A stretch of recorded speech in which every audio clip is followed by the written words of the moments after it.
Mic check, mic check, mic check, mic check, mic check, mic check, mic check. Welcome to a different Black podcast. I'm your humble, grateful, highly favored host, AB Nabil. And today we got some things to get off my chest. I'm very, very pissed off, and we're going to talk about it. But before we start, if you're new here, please make sure you subscribe, comment, like, turn on the bell notification so that you're notified whenever we drop new videos. And thank you. All right, let's get into it. Recently on social media, on Twitter, Facebook, all the socials, I've been hearing a lot of Americans saying, Black Americans saying, don't refer to me as African American. Don't refer to me as African. And I'm okay with them saying that. Saying that they're not African or whatever. I'm okay with, you feel how you feel. That's you. That's your prerogative, and I'm okay with that. The problem that I'm having with it is when you say it trying to be condescending. You're trying to slide us. You're trying to act like as if you are better than us. And that's the problem that I'm having whenever I hear people saying these things. It's like you're saying don't refer to me as African because Africans are less than and we are like greater than. And it's like, oh, really? And I'm like, maybe somebody needs to tell you how we really feel, how we see y'all, because y'all just can't keep running with this narrative that y'all are better than us, because in reality, y'all really not. Y'all are really not. And today we're going to talk about it. So eyes on me. And Americans, Black Americans, let me tell you something. You guys say that you don't want to be referred to as African Americans, and we don't want y'all to be referred to as Africans, because we see what y'all do. You guys steal from one another, y'all kill one another, y'all don't love one another, y'all don't even love yourselves. So why would we even love y'all? Hey, let me tell you a story. Not even a story. When I first got here in America, when we first got here, the scariest thing that scared my dad, what my dad feared the most, he feared that I would make friends with y'all. Because he knew that if I made friends with y'all, the end would be near. It would be either I'm going to end up a druggie or I'm going to end up in jail. Or I'm going to end up one of these little gang kids that are just running around stealing and robbing from everybody. And so every time that my single dad walked out of the house, going to work to put food on the table for us, he went with the worry that by me leaving my oldest son home with the other kids, he might end up falling in the wrong crowd and making friends with a Black American. And a lot of African parents are worried of that. Because everything the behavior that we see from you guys is one of self-hatred. Y'all hate yourselves. And so we don't mind you guys not wanting to be Africans. We really don't. Y'all keep saying that as if it's a slight, but it's not. We really don't mind you guys not wanting to be Africans. We don't at all. And I don't care that you guys, we don't care that you guys feel like y'all shouldn't be called. We don't mind. It's okay for y'all not to feel like y'all want to be. It's when you say it like it's a badge of honor not to be called African. Let me tell y'all, we come in this country with nothing. Most of us don't even know how to respond to, hey, how are you? We don't know how to respond to that question. Our parents come here with no knowledge, not even had went to school. But guess what? They come here and they work so hard that they build houses, they buy houses. And guess what? You guys been here your whole lives and y'all don't have nothing to show for it. And then y'all want to act like y'all better than us. Most of us live in our own houses that we own. Our credits are better. We have better communities. We come here and we build communities. Guess what? Guess what you don't see? It's very rare that you see an African, a true African that came from Africa to here, be on the street begging for money on the corner. It's very rare that you're going to see an African begging or homeless no, because you know what? Because we take care of our own. We take care of each other. You guys, what y'all do is y'all kill one another. Y'all steal from one another. Y'all fight for nothing, for the most basic things. A person can step on your shoes and you're gonna feel like you have to fight them for no reason because you feel like you have to prove that you are a gangster, or you like you have some you live your whole life feeling like you have a chip on your shoulder. And so everybody that you meet, everybody that you see, even if they don't have even if they mean no harm to you, you feel like you have to fight them. You feel like you have to min-mark them. And you think that we're offended that you guys don't want to be called Africans? We do not. Please, like, make it to where the term African American and Black American is separate. We'll be okay with that. We're fine with that. You guys, like, y'all wear that as if it's a badge of honor, and y'all say that as if y'all to make us feel bad that we are Africans. No. Yes, we've been. Yes, we come from countries that were colonized, and most of those countries have had hard time getting up from under the colonizers. It's true. But guess what? Even though they colonized us, they never colonized our mind, our hearts. We still have love for one another. We still have a sense of community. You guys don't have that. And I'm tired of y'all acting like y'all are better than us. Y'all are not better than us. And it's sad that I'm having to sit here as a Black man and talk to y'all like this because I don't want to have to go there. But you guys, everywhere y'all go, your reputation precedes y'all. And if that doesn't change, I don't see you guys ever making anything out of yourself. Most of y'all are living in poverty. What is there to be proud of? Why are y'all saying that y'all don't want to be referred to as African? Our culture is better. Our food is better. We have a sense of community. Today here in America, all I hear is amapiano. All I hear is Afro beats. Y'all got your biggest stars doing dance music because guess what? Because what? Because our culture is better, because they see that the world is moving the African way. So I'm tired of hearing you guys refer to Africans as if we're less than. No, we're not.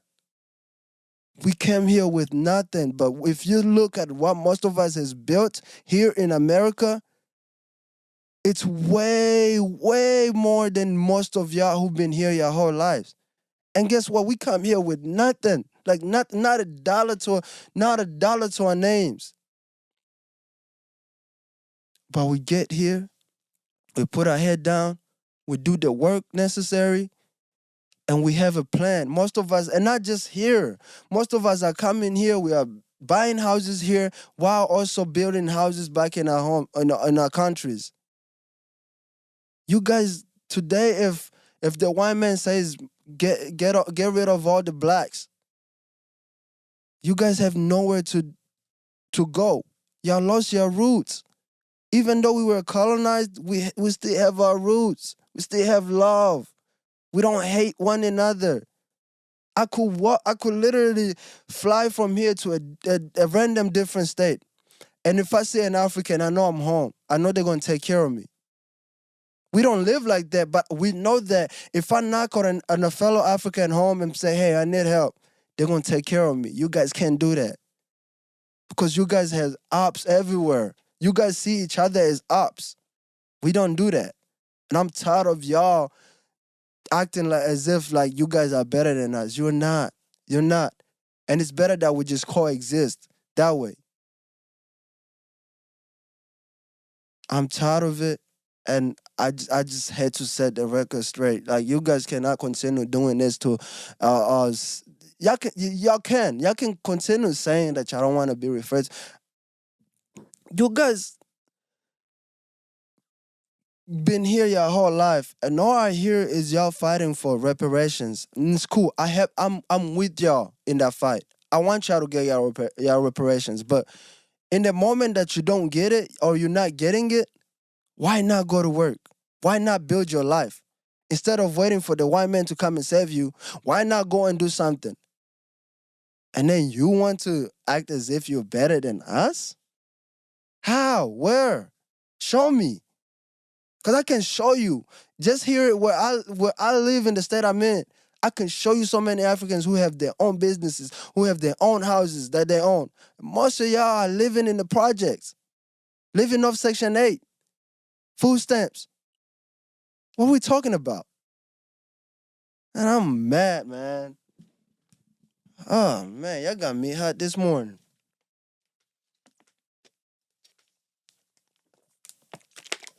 But anyways, on to better things. Oh, Meek Mill the other day, on to funnier things anyway. Meek Mill the other day, he posted a post on Instagram. I'm gonna read it for y'all. And they were reading him. That was crazy. Meek Mill posted, he said, "Do a lot of people play music in South Africa? On my music in South Africa, I remember having a big show there a few years back. How do y'all listen to our music in South Africa? On what platforms or in Nigeria?" That's what Meek Mill asked. And they were on his behind on Twitter. One person said, "On a good day, we climb the mountains and listen to the forest play your music. On days when it's rainy, we get down to the nearest river and a mermaid comes out to sing your songs. We have only one computer here in my village, so it was my turn to tweet. We'll hear from me next year." Yo, they were like cracking jokes on him. He had the whole African community on Twitter on his behind. He said, somebody said, "Every year in January, we send one African to America to fetch the music, and it takes him 6 months to get there. Land and sea travel, jungle escapes, horseback travel, and the occasional lift from the cheater. Just in time for your summer. Then, after collecting the cassettes, he travels another 6 months back uh, to be back by December, our summer. Then all villages in Africa in December takes turns to listen on a strange device called a radio. I think it's called. That's what it's called. Just yesterday, we sent off the next African to the U.S. May the gods be with him." This is funny. But anyway, it was a lot. The same way y'all listen to my piano in your country is the same way we listen to your trash songs. Don't try to revive your dead career by disrespecting us. But yeah, I think the people surrounding Meek Mill are failing him. If he has, I think it was a great question to pose, but the way he asked it, it was as if like it was condescending, as if like Africa is so behind in technology that we don't have ways to listen to music. Bro, we've been listening to music and making music for years, bro. Probably the same time that you guys, however long you guys have been able to make music and listen to music, we've been doing the same thing too. It's just now that the word is catching on and people are hearing that we have a great vibe, great music. And so you guys are realizing, oh, Africa is not. Bro, contrary to what y'all believe, I know you guys been brainwashed to think that Africa is like poor. And yes, some parts of Africa, most parts, even here in America, you have homelessness. Everywhere, there's poor everywhere. But we're not poor our heart. We're rich our heart. And so like Milk, I think the question that he posed was great. It's research for him as an artist to try to see how can I tap into that market. But Meek Mill has worked with several artists from Africa. How do you think that music's being listened to in Africa? I think the people around you is you need these questions need to go to the right people around you so that they can provide you with the data that you're looking for instead of you having to come off as disrespectful to the African nation, because we love y'all, but we do not like this. We don't like disrespect at all. But he did later come back and cleaned it up, but it was too late. But yeah, that was crazy. Again, Mick, your team, let them help you. Um, the other moving on to I guess my last topic. I don't want to go through everything that I had planned, but we'll I'll try to make this short. Um, Drea, is I believe she's 47. She she's dating a 21-year-old NBA star named Jalen, and it's rumored, allegedly, she's pregnant by him, and it's been a talk around the internet. What is Drea grooming? Is she predatory? And honestly, I wish I had a woman next to me to talk about this because when a man, when an older man is dating a younger girl of age, it's it's instantly deemed as grooming and predatory. And rightfully so. I just don't see myself as a 28-year-old man going to date an 18-year-old girl. It's just like there's nothing for me to talk to that girl about. Like, and I know y'all gonna say age is just a number. No, it is not just a number. Like, I have too much life experiences for me to have a conversation with a girl that's 18 and be like, I'm in a relationship, in a committed relationship with this lady. I will spin you around. Like I will literally just spin you around, and I think it's wrong. And so the sad thing about all this, well, not sad, but the thing that's very surprising about this Drea situation is that the women are not coming out and calling her a predator or a grooming. Do y'all think that she's grooming? Do y'all not think that she is grooming? Because if this was the other way around, y'all definitely he's predatory, he's rapist, y'all start putting all these labels on this man. But because it's the other way around, you guys are quiet as a church mouse, and I don't think it's right. I think you guys need to come out and state how y'all feel about this situation. And even if you don't feel like it's grooming, say something, because you guys are too quiet. And so, yeah, you guys need to say something about that whole situation. Is she grooming or is she not grooming? And if you have an answer, also leave it in the comment. Um, I'm gonna pose a last question here as I'm about to end this. Let me just say, this is not me saying that I am for or not for abortion. That's another conversation for a different day. That's a conversation I can have whenever I have a different perspective in a woman next to me. But because I don't have a woman next to me today, we're not going to have that conversation. But I am going to ask, did Plan B and abortion incentivize women to be more promiscuous?